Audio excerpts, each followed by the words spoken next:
खबरों की रील की शुरुआत करने जा रहे हैं। पहली रील कौन सी है देखते हैं। खबरों की रील में पहली रील बात करेंगे स्कूटी पर टॉपर बेटी, साथ में सीएम। जी हां, सीएम मध्य प्रदेश की डॉक्टर मोहन यादव शाबाश बेटी कहते हुए एक टॉपर बेटी के साथ स्कूटी की राइड करते हुए नजर आए। दरअसल आज 12वीं कक्षा में टॉप करने वाले 7,832 प्रतिभाशाली विद्यार्थियों को स्कूटी की चाबी खुद मुख्यमंत्री ने अपने हाथों से दी है।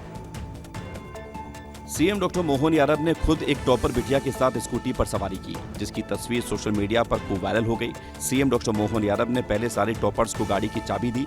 इसके बाद एक टॉपर छात्रा के साथ स्कूटी पर सवार हुए और कुछ देर घूमे भी। स्कूटी पर बैठने से पहले सीएम ने हेलमेट भी पहना।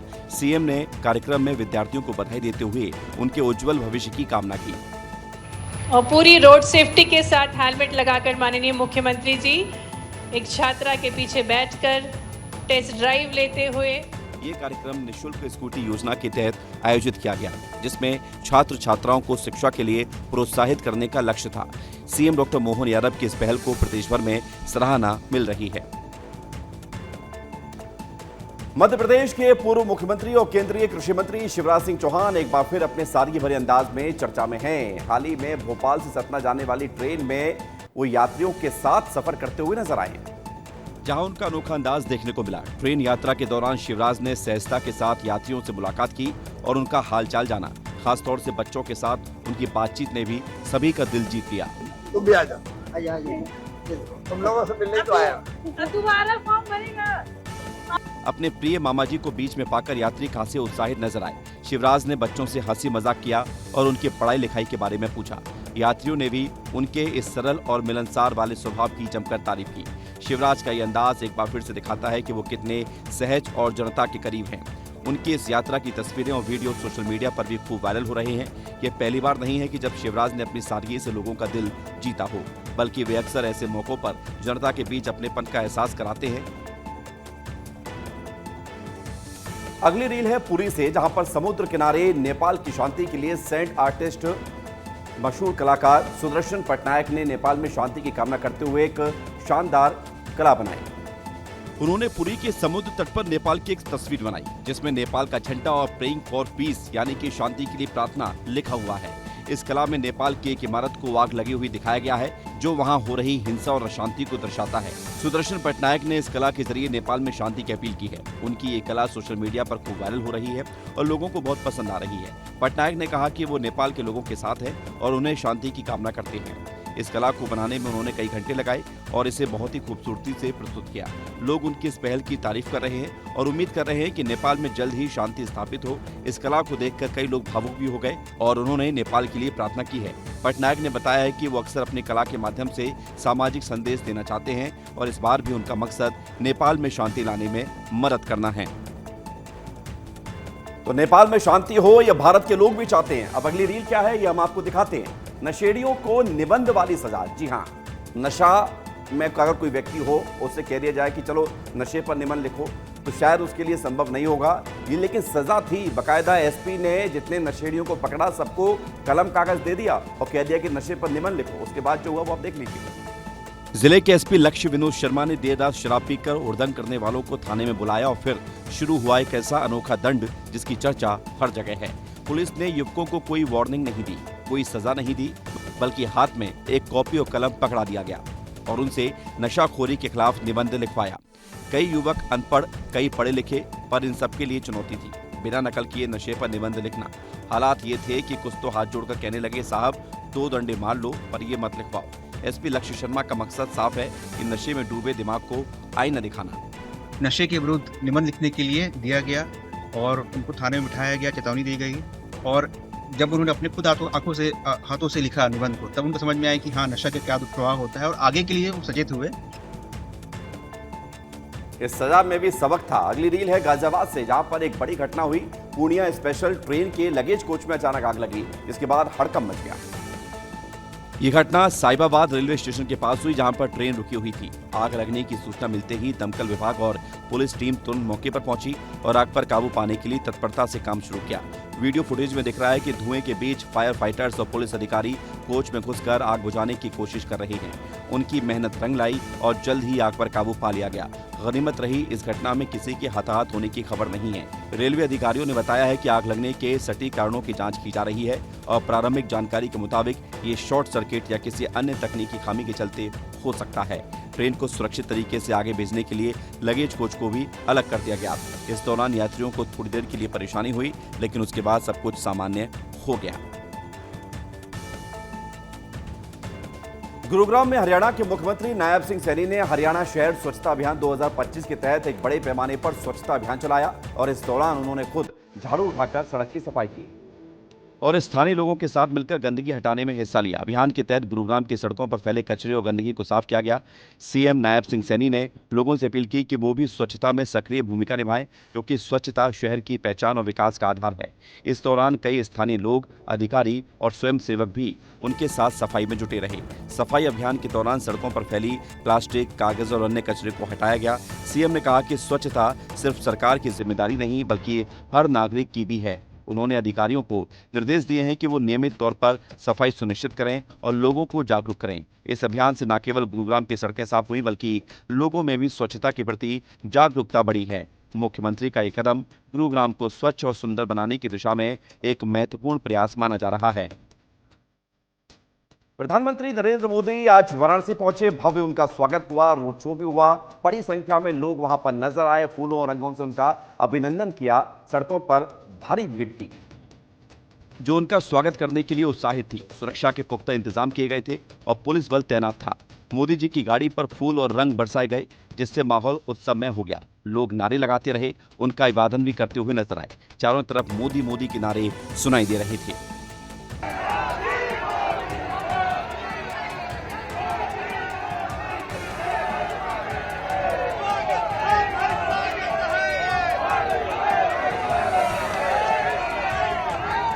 पीएम मोदी ने भी लोगों का अभिवादन किया और उनका उत्साह देखा। सुरक्षा बलों ने पूरी सावधानी बरती।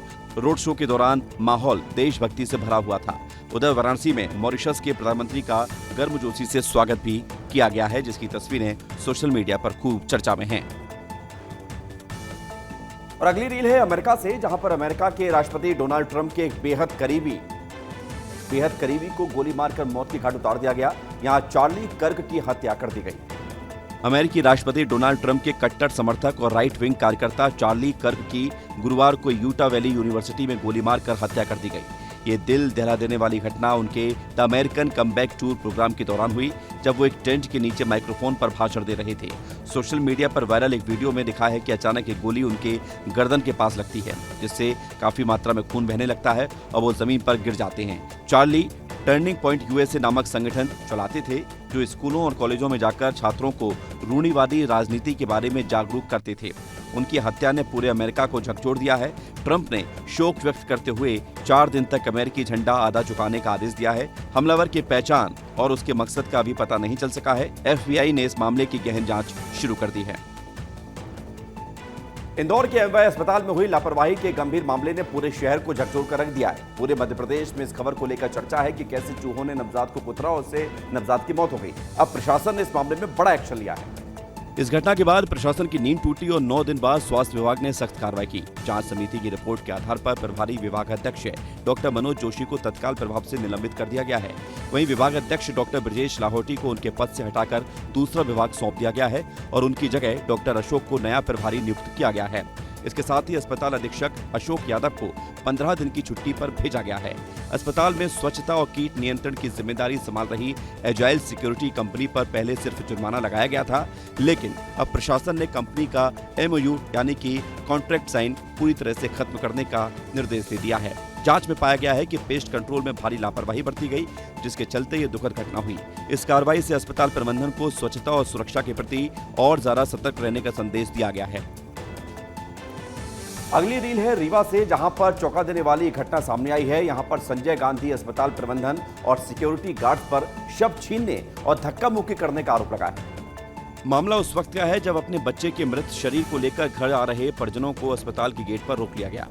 बच्चे की तबीयत बिगड़ने के बाद उसे संजय गांधी अस्पताल ले जाया गया था, जहां डॉक्टर ने जांच के बाद बच्चे को मृत घोषित कर दिया। दुख की इस घड़ी में परिजनों को कोई एम्बुलेंस भी मुहैया नहीं कराई गई। जब परिजन ने प्राइवेट एम्बुलेंस बुक करने की कोशिश की और बुक कर भी ली और बच्चे के शव को ले जाने लगे, तब अस्पताल गेट पर मौजूद सिक्योरिटी गार्ड ने एम्बुलेंस को रोक लिया। न केवल शव को उतारने की कोशिश की, बल्कि परिजनों से भी धक्का मुक्की की गई और मारपीट की गई। कुछ देर बोले कि तुम्हारा बच्चा नहीं है, हम लेके फिर छुट्टी दे दिए, कागज बना दिए, हम लेके चले आए। इधर फिर हम रोड में लाए बैठे हैं। हम गरीब हैं, हमारे पास पैसा नहीं था। तो सरकारी गाड़ी कहाँ गई? नेपाल में लगातार प्रदर्शन चल रहा है और प्रदर्शनकारी अपनी हदें पार कर रहे हैं। कभी वो शोरूम में लूटपाट कर रहे हैं, तो अब तो टाटा मोटर्स के एक शोरूम में हमला कर दिया, गाड़ियों को तोड़ डाला, शोरूम को फोड़ डाला और तोड़फोड़ के बाद शोरूम में आग लगा दी। तस्वीरों में साफ दिख रहा है कि शोरूम की इमारत से धुआं उठ रहा है और अंदर से आग की लपटें निकल रही हैं। शोरूम में खड़ी महंगी गाड़ियां भी जलकर खाक हो गई और पूरी इमारत से धुएं का गुबार उठता हुआ दिखाई दिया। सबसे पहले प्रदर्शनकारियों ने शोरूम के बाहर के कांच फोड़े और उसके बाद शोरूम में तोड़फोड़ की और गाड़ियों में भी जबरदस्त तोड़फोड़ की गई। ये तस्वीरें टाटा शोरूम की हैं, जो कि नेपाल में स्थित है। इसके बाद पूरे शोरूम को आग के हवाले कर दिया गया। प्रदर्शनकारियों का गुस्सा इतना ज्यादा बढ़ गया कि उन्होंने शोरूम की संपत्ति को नुकसान पहुंचाया। नेपाल में चल रहे इस प्रदर्शन ने कई जगहों पर हिंसा की स्थिति पैदा कर दी है। टाटा मोटर्स के शोरूम पर हुए इस हमले से कंपनी को काफी नुकसान हुआ है। प्रदर्शनकारियों का गुस्सा राजनीतिक मुद्दों से जुड़ा हुआ है, लेकिन अब नेपाल में सार्वजनिक संपत्ति को नुकसान पहुंचाया जा रहा है।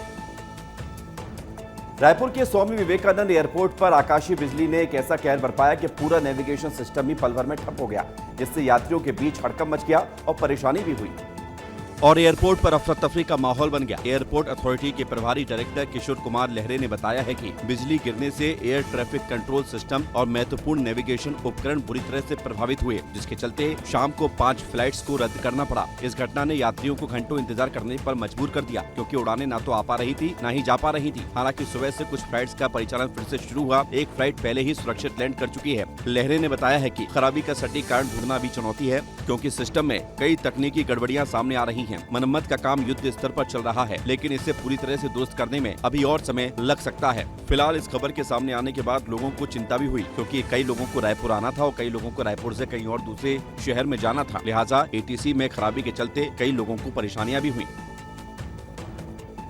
कोयम्बटूर के सरकारी अस्पताल में एक बेटे को अपने बीमार पिता को व्हीलचेयर नहीं मिलने के चलते तीसरी मंजिल से लेकर ग्राउंड फ्लोर तक खींच कर ले जाना पड़ा, जिसका वीडियो सामने आया। उसके बाद फिर एक्शन भी हुआ। वीडियो में साफ दिख रहा है कि बेटा अपने पिता को, जो चलने में असमर्थ है, बीमार है, पहले गोद में उठाता है, उसके बाद जब वो असमर्थ हो जाता है तो फिर खींचकर बाहर ले जा रहा है। पिता की हालत ऐसी भी नहीं थी कि वो अपने पैरों पर चलकर जा सकें, लेकिन अस्पताल के स्टाफ ने व्हीलचेयर के लिए 100 रुपए की मांग की और 30 मिनट इंतजार करने को कहा। बेटे ने बताया कि वो खुद भी बीमार है और वजन उठाने में असमर्थ है, लेकिन मजबूरी में उसे पिता को खुद ही ले जाना पड़ा। वो भी आप तस्वीरों में देख सकते हैं कि कैसे पिता को खींचकर वो बाहर ला रहा है। बेटा अपने पिता को अस्पताल में खींचता रहा और लोग मदद करने की बजाय तमाशबीन बने रहे, वीडियो बनाते रहे। वीडियो वायरल होने के बाद अस्पताल प्रशासन को कार्रवाई करनी पड़ी। 2 सुपरवाइजर को 5 दिन के लिए सस्पेंड किया गया, लेकिन इस घटना से एक बेटे की बेबसी और पिता की दर्द भरी आंखें लोगों को झकझोर गई हैं। अब भाई आपको खबरों की रील में आगे बढ़ते हैं, दिखाते हैं अगली रील कौन सी है। तेजू भैया ने तेजस्वी को बताया नचैया। बिहार चुनाव चल रहे हैं और तेज प्रताप यादव आपको नजर आ रहे हैं। तेज प्रताप यादव जब भी सामने आते हैं, कुछ ना कुछ ऐसी बातें आ जाती है जो सोशल मीडिया पर वायरल हो जाती हैं। अब बाढ़ पीड़ितों के बीच राशन लेकर पहुंचे तेज प्रताप। इस दौरान किसी ने कह दिया कि भैया थोड़ा सा ठीक से काम करो, तो उन्होंने फिर उनके विधायक जो उनके भाई हैं उनकी याद दिला दी। तेज प्रताप यादव ट्रैक्टर में राशन का सामान लेकर गए थे, लोगों की मदद कर रहे थे। इसी दौरान उन्हें किसी ने सही से मदद करने की बात कह दी, जिसका जवाब तेज प्रताप यादव ने कुछ यूं दिया कि वायरल हो गया। तेजू भैया ने राघोपुर के विधायक को फेल करार दे दिया है। आप शांत रहिए, कैसे बांटना है हम बांट रहे हैं। सरकार मदद नहीं कर रहा, लेकिन हम आके दे रहे हैं, ठीक है। सरकार आपका विधायक भी फेल नाचना गा रहा है। दरअसल कुछ दिन पहले तेजस्वी यादव के हाईवे पर डांस करने का एक वीडियो सोशल मीडिया पर खूब वायरल हुआ था और वो रील बना रहे थे और कुछ लोग भी उनके साथ मौजूद थे, जिस पर आज तेजू भैया ने तंज कसा है।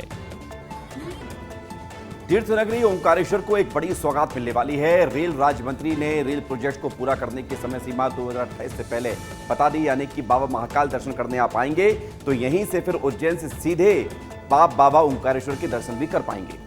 केंद्रीय रेल राज्य मंत्री बी सोमन्ना ने भगवान ओंकारेश्वर के दर्शन और पूजा अर्चना किया। इसके बाद बड़ा ऐलान भी किया। 2028 के सिंहस्थ से पहले ओंकारेश्वर उज्जैन रेलवे लाइन को पूरी तरह चालू करने का लक्ष्य रखा गया है। अभी 1000 करोड़ का अभी वर्क चालू हो रही, बाद में 6 लेन भी चालू हो रही। ये सभी थोड़ा घाट सेक्शन है, काम थोड़ा स्लो होता है, नहीं तो परमानेंट काम होना चाहिए ना, इसलिए इस रेल परियोजना से लाखों श्रद्धालुओं और पर्यटकों को दोनों पवित्र शहरों के बीच यात्रा करने में बड़ी सुविधा होगी। उन्होंने बताया है कि प्रोजेक्ट के लिए 1000 करोड़ रुपए की लागत से काम तेजी से चल रहा है। मंत्री ने प्रधानमंत्री नरेंद्र मोदी के नेतृत्व में रेलवे प्रोजेक्ट को समय पर पूरा करने का भरोसा दिलाया है। यानी कि जल्द ही आपको एक साथ 2 ज्योतिर्लिंग करने के दर्शन का सौभाग्य मिलेगा। अब अगली रील क्या है आपको दिखा देते हैं। जन्म से इटालियन, संस्कार से सनातनी। जी हाँ, 3 इटालियन नागरिक शिव्या, जूलिया और राधा भारत की आध्यात्मिक यात्रा पर हैं। यहाँ भारतीय भाषाएं और संस्कृति को सीख रहे हैं। उनके मुंह से संस्कृत के बोल सुनकर अब हर कोई हैरान है। वे संस्कृत, हिंदी और मराठी में स्रोत, मंत्र और भजन का जाप कर रहे हैं। पुरादिनाथ काल भैरवं भजे भूतशङ्गनायकं विशालकीर्तिदायकं काशीवासलोक पुण्य पापशोधकं विभुम्। इनकी यात्रा न केवल आध्यात्मिक ज्ञान दे रही है, बल्कि वे विश्व भर में भारतीय संस्कृति का प्रचार भी कर रहे हैं। हाल ही में वे नागपुर में एक कार्यक्रम में हिस्सा लेते हुए नजर आए, जहां उन्होंने भजन गाकर सबको मंत्रमुग्ध कर दिया। उनकी मेहनत और लगन देखकर ऐसा लगता है कि वो भारतीय परंपराओं को गहराई से समझना चाहते हैं। गणेश चतुर्थी, नवदुर्गा, होली, बहुत धार्मिक फेस्टिवल। और अभी तब मैं इंडिया गए थे, मुझे रियलिटी देखते थे। बरेली के प्रेमनगर थाने में तैनात इंस्पेक्टर आशुतोष रघुवंशी का ट्रांसफर आगरा जोन हो गया। ट्रांसफर की खबर सुनकर महिला पुलिसकर्मी भावुक हो गई और विदाई के दौरान रोती हुई नजर आई। इंस्पेक्टर आशुतोष रघुवंशी को विदाई देने के लिए थाने में एक समारोह आयोजित किया गया, जहां उन्हें फूल मालाएं पहनाई गई और केक काटा गया। इस दौरान कई महिला पुलिसकर्मियों ने इंस्पेक्टर को गले लगाकर विदाई दी और आंसू बहाए। इंस्पेक्टर की विदाई की रील सोशल मीडिया पर वायरल हो रही है, जहां लोग उनकी कार्यशैली और टीम के साथ उनके रिश्तों की तारीफ कर रहे हैं। ट्रांसफर के बाद भी इंस्पेक्टर आशुतोष रघुवंशी की यादें थाने में बनी रहेंगी। महिला पुलिसकर्मियों का रोना देखकर सभी की आंखें नम हो गई। इस ट्रांसफर ने न सिर्फ थाने के माहौल को प्रभावित किया, बल्कि सोशल मीडिया पर भी काफी चर्चा बटोरी। भोपाल में ऐशबाग इलाके की जर्जर सड़क पर लोगों ने अनोखा विरोध प्रदर्शन किया। प्रदर्शनकारियों ने केक काट कर प्रदर्शन किया है। सड़क की खराब हालत से तंग आकर स्थानीय निवासियों ने केक काटकर हैप्पी बर्थडे गाना गाकर अपना गुस्सा जाहिर किया। इस दौरान उन्होंने ढोल नगाड़े भी बजाए।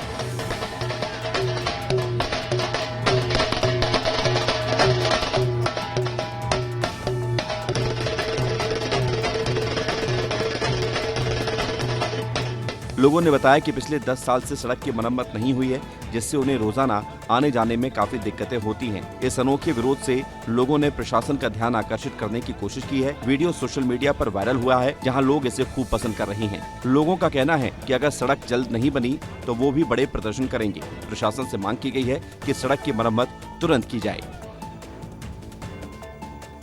मध्य प्रदेश के धार जिले के भैंसोला गांव में देश का पहला पीएम मित्रा पार्क स्थापित होने जा रहा है, जिसका शिलान्यास प्रधानमंत्री नरेंद्र मोदी अपने जन्मदिन वाले दिन यानी कि 17 सितंबर को करेंगे। कार्यक्रम को लेकर आज सीएम डॉक्टर मोहन यादव ने समीक्षा बैठक की है। कार्यक्रम पीएम के 75वें जन्मदिन पर हो रहा है, जो मध्य प्रदेश के विकास के लिए मील का पत्थर साबित होगा। मुख्यमंत्री डॉक्टर मोहन यादव धार के भैंसोला पहुंचे, जहां उन्होंने प्रधानमंत्री के दौरे को लेकर समीक्षा बैठक की और तैयारियों का जायजा लिया। पीएम मित्रा पार्क कपास आधारित टेक्सटाइल उद्योग के लिए बनेगा, जो धार, झाबुआ, उज्जैन, खरगोन और बड़वानी जैसे प्रमुख कपास उत्पादक क्षेत्रों को लाभ पहुंचाएगा। इस पार्क से 1 लाख प्रत्यक्ष और 2 लाख अप्रत्यक्ष रोजगार के अवसर पैदा होंगे, जिससे स्थानीय अर्थव्यवस्था को मजबूती मिलेगी। वन विभाग के तहत ये योजना विश्व स्तरीय बुनियादी ढांचे के साथ टेक्सटाइल हब विकसित करेगी। पीएम के दौरे के दौरान सेवा पखवाड़ा और स्वस्थ नारी सशक्त परिवार अभियान का भी शुभारंभ होगा। मुख्यमंत्री ने कहा कि यह पार्क मध्य प्रदेश को टेक्सटाइल क्षेत्र में नई ऊंचाइयों पर ले जाएगा। नारायणपुर जिले से एक बड़ी खबर सामने आई है, जहां पर पुलिस को जबरदस्त सफलता मिली है। यहां नक्सल प्रभावित इलाकों से 16 नक्सलियों ने आत्मसमर्पण कर दिया है। इनमें पंचायत मिलिशिया का डिप्टी कमांडर, चंद सरकार का सदस्य, पंचायत सरकार के सदस्य और न्याय शाखा के अध्यक्ष जैसे महत्वपूर्ण लोग शामिल हैं। ये सभी नक्सली लंका और डूंगा जैसे क्षेत्रों से हैं और संगठन में कई सालों से सक्रिय थे। आत्मसमर्पण के बाद पुलिस ने नक्सली को 50-50 हजार रुपए का चेक देकर सम्मानित किया। इस साल 2025 में अब तक कुल 164 नक्सली सरेंडर कर चुके हैं, जो सुरक्षा बलों के प्रयासों का नतीजा है। सरेंडर करने वालों ने बताया है कि शीर्ष माओवादी नेता ही आदिवासियों के असली दुश्मन हैं, क्योंकि वे झूठे वादे कर लोगों को गुमराह करते हैं। नारायणपुर के एसपी रॉबिन्सन गुड़िया ने इस घटना की पुष्टि करते हुए कहा कि हमारा मकसद आदिवासियों को नक्सली विचारधारा से दूर रखना और उन्हें मुख्यधारा में लाना है। भोपाल के 90 डिग्री वाला ब्रिज आपको पता ही होगा, खूब खबर आई थी, खूब चर्चा हुई थी उसकी, खूब खबर वायरल भी हुई थी। लेकिन अब उसी 90 डिग्री वाले ब्रिज को लेकर हाईकोर्ट ने एक बड़ी बात कही है, क्योंकि हाईकोर्ट में इस ब्रिज को लेकर रिपोर्ट सबमिट हुई है और ये खुलासा हुआ है कि वो ब्रिज 90 डिग्री का था ही नहीं। राजधानी भोपाल के 90 डिग्री वाले सबसे चर्चित ब्रिज पर एक रिपोर्ट सामने आई है। जबलपुर हाईकोर्ट में इस मामले की सुनवाई हुई तो ये साबित हो गया कि जिस 90 डिग्री का ब्रिज बताया जा रहा था वो असल में 119 डिग्री का है। चीफ जस्टिस संजीव सचदेवा और जस्टिस विनय की बेंच में मैनेट भोपाल के सिविल इंजीनियरिंग विभाग की जांच रिपोर्ट पेश की गई। इस रिपोर्ट के सामने आने के बाद एक बात तो साफ हो गई है कि गलती ठेकेदारों की नहीं बल्कि PWD के इंजीनियर्स की थी, क्योंकि उन्होंने जैसा नक्शा बनाया वैसा ही ठेकेदारों ने बनाकर दे दिया। इसी बीच PWD मंत्री का भी बयान सामने आया है। जवाब आएंगे, कठिनाई वो है ही नहीं। मैंने पहले भी कहा था और आज भी कहता हूँ कि जिस तरह से उसका प्रचार हुआ वो नहीं होना था। 90 डिग्री कोई इशू नहीं है। छत्तीसगढ़ के बिलासपुर जिले से एक दर्दनाक खबर सामने आई है। बड़ी बात यह है कि यहां पर धुरीपारा के आंगनबाड़ी केंद्र में एक 2 महीने की बच्ची को टीका लगा दिया गया और 24 घंटे में उसकी जान चली गई। छत्तीसगढ़ के बिलासपुर जिले से एक दर्दनाक खबर सामने आई है। यहाँ धुरीपारा के आंगनबाड़ी केंद्र में एक 2 महीने की बच्ची को टीका लगाया गया। टीका लगने के 24 घंटे के अंदर ही बच्ची की जान चली गई। ये घटना धुरीपारा की है, जहां रामेश्वर मरावी की पत्नी ईश्वरी मरावी मंगलवार को अपने 2 महीने की बच्ची को टीका लगवाने के लिए आंगनबाड़ी केंद्र लेकर गई थी। धुरीपारा के आंगनबाड़ी केंद्र में मृतक बच्ची को 4 टीके लगाए गए थे। बच्ची की मौत के बाद परिजन उसके शव को लेकर आंगनबाड़ी केंद्र पहुंचे और जमकर हंगामा किया। इसके बाद नवजात का शव लेकर कलेक्टर ऑफिस घेरा गया और स्वास्थ्य विभाग के खिलाफ जमकर नारेबाजी की गई। घटना से नाराज ग्रामीणों ने मांग की है कि शोकाकुल परिवार को 6 लाख रुपए का मुआवजा दिया जाए। घटना के बाद स्वास्थ्य विभाग हरकत में आया। घटना की जांच की जा रही है। दिल्ली पुलिस की स्पेशल सेल ने आने वाले त्योहारों से पहले एक बड़े आतंकी मॉड्यूल का पर्दाफाश किया है, जो पाकिस्तान की ISI के संपर्क में था। मध्य प्रदेश के ब्यावरा में एक आतंकी को गिरफ्तार किया गया है, जबकि कामरान कुरैशी नाम के संदिग्ध को राजगढ़ जिले से पकड़ा गया है। इसी तरह झारखंड के रांची से मॉड्यूल सरगना अशरफ दानिश को भी गिरफ्तार किया गया है। दिल्ली से 2 संदिग्ध आतंकियों को भी पकड़ा गया है, जो शहर में बड़े हमले की साजिश रच रहे थे। हैदराबाद से एक और आतंकी गिरफ्तार हुआ है, जिससे कुल 5 आतंकी राज्यों से धर दबोचे गए हैं। खुफिया एजेंसियों की सतर्कता से ये कार्रवाई संभव हुई है, जिसमें सेंट्रल एजेंसियों ने भी पूरा सहयोग दिया है। ये आतंकी पाकिस्तान में बैठे आकाओं के इशारे पर काम कर रहे थे और हथियारों की खरीदारी और विस्फोटक बनाने की योजना बना रहे थे, जो कि बेसिकली इनकी जो टास्किंग थी उसके तहत सब कुछ यही करना था ताकि लगे कि ये होमग्रोन ऑपरेशन है। इसीलिए इस ग्रुप को इससे पहले ये कोई स्ट्राइक कर पाता या बड़ा एक्शन कर पाता किया। अब आइए आपको दिखाते हैं कि खबरों की रील में अगली रील क्या है। जान बचाकर भाग रहे मंत्री कैसे? हेलीकॉप्टर पर लटक कर मंत्री जान बचाकर भागे हैं। तस्वीरें अब सामने आई हैं। नेपाल में जो भयंकर विरोध प्रदर्शन हुआ, उसके बाद नेपाली मंत्री और उनके परिवारों को हेलीकॉप्टर की रस्सी से लटकाकर सुरक्षित स्थानों पर पहुंचाया गया। इन तस्वीरों में एक बड़ा सैन्य हेलीकॉप्टर आसमान में उड़ान भरता हुआ दिखाई दे रहा है, जिसकी लंबी रस्सी से कई लोग अटके हुए हैं। प्रदर्शनकारियों के द्वारा संसद भवन और कई सरकारी इमारतों में आग लगाए जाने के बाद स्थिति इतनी ज्यादा खराब हो गई थी कि मंत्रियों को आपातकालीन स्थिति में हेलीकॉप्टर से ही भागना पड़ा, वो भी अपनी जान जोखिम में डालकर। हेलीकॉप्टर से लटक रही रस्सी और रस्सी पर लटके लोगों की तस्वीरें अब दहशत और आपातकाल की स्थिति को बयां कर रही हैं। रस्सी पर लटके लोग कभी भी गिर सकते हैं। ये बिल्कुल वैसा ही है कि आगे कुआं और पीछे खाई। अगर वे अपने घर पर रुक जाएंगे तो प्रदर्शनकारियों के हत्थे चढ़ जाएंगे, और अगर हेलीकॉप्टर का सहारा लेते हैं तो गिरने का डर बना रहेगा। नेपाल के हाल बेहाल हैं। बीते कुछ दिनों से वहां पर युवा प्रदर्शन कर रहे हैं। नेपाल की सरकार गिर गई। युवाओं की मनपसंद अब प्रधानमंत्री बनने वाले हैं, लेकिन इस बीच बहुत दंगे भी हुए, हुड़दंग भी मचा और तोड़फोड़ भी हुई। छत्तीसगढ़ में नई उद्योग नीति लाने के बाद लगातार इन्वेस्टर कनेक्ट का आयोजन किया जा रहा है। आज जगदलपुर में इन्वेस्टर मीट कार्यक्रम का आयोजन किया गया। इस आयोजन से बस्तर में औद्योगिक गतिविधियों में तेजी आएगी, रोजगार के नए अवसर खुलेंगे। कार्यक्रम में 200 से ज्यादा निवेशक और उद्योगपति शामिल हैं। साथ सरकार ने नई इन्वेस्टर पॉलिसी में बस्तर पर विशेष फोकस किया है, जिससे छोटे छोटे उद्योगों को काफी बढ़ावा मिलेगा। नए उद्योगों के लगने से लोगों को काम की तलाश में दूसरी जगह पलायन नहीं करना पड़ेगा, बल्कि उनको अपने ही इलाके में रोजगार का अवसर मिलेगा। इसके पहले रायपुर, दिल्ली, मुंबई, बेंगलुरु के साथ ही जापान और दक्षिण कोरिया में इन्वेस्टर कनेक्ट मीट आयोजित की जा चुकी है। इन्वेस्टर कनेक्ट मीट से अब तक छत्तीसगढ़ सरकार को 6 लाख करोड़ रुपए से ज्यादा के निवेश प्रस्ताव मिल चुके हैं।